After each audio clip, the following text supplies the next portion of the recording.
What is mixture?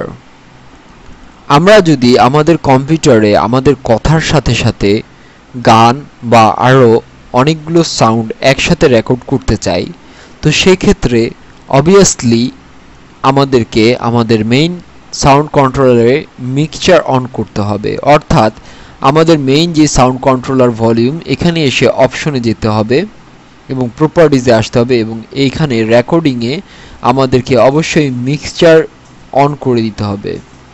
এবং এই অবস্থায় যদি আমরা ওকে করি, তাহলে আমরা দেখতে পাবো যে আমাদের মিক্সচার ব্যালেন্সটি অন অবস্থায় রয়েছে এবং এখানে সিলেকশনে রাখবো একে।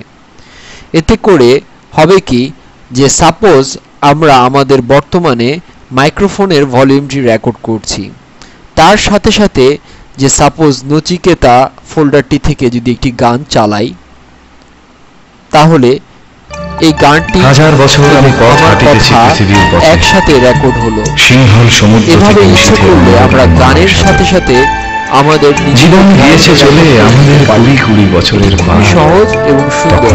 আবার আপনারা আমাদের পূর্বে একটি লেসনে দেখেছেন যে এ ধরনের একটি গান যখন আমি প্লে করেছিলাম, তখন সেখানে শুধুমাত্র আমার কথাই শোনা যাচ্ছিল, কিন্তু গানটি বাজছিল না। সো সেই ক্ষেত্রে আমি আমাদের এই মিক্সচার যেই অপশনটি রয়েছে তা অন রেখেছি এবং এই মাইক্রোফোনকে অফ করে দিয়েছি।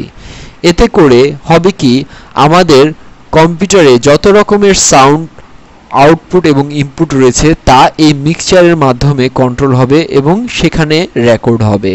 আমরা এই মিক্সচার অন অবস্থায় যদি কোনো রেকর্ডিং সফটওয়্যার ইউজ করি, তাহলে সেখানে একসাথে একাধিক সাউন্ড রেকর্ড হবে, যা কম্পিউটারে আউটপুট হিসেবে বের হবে। এই ধারণাকে কেন্দ্র করে আপনারা খুব সহজেই এ ধরনের ইফেক্ট পেতে পারেন।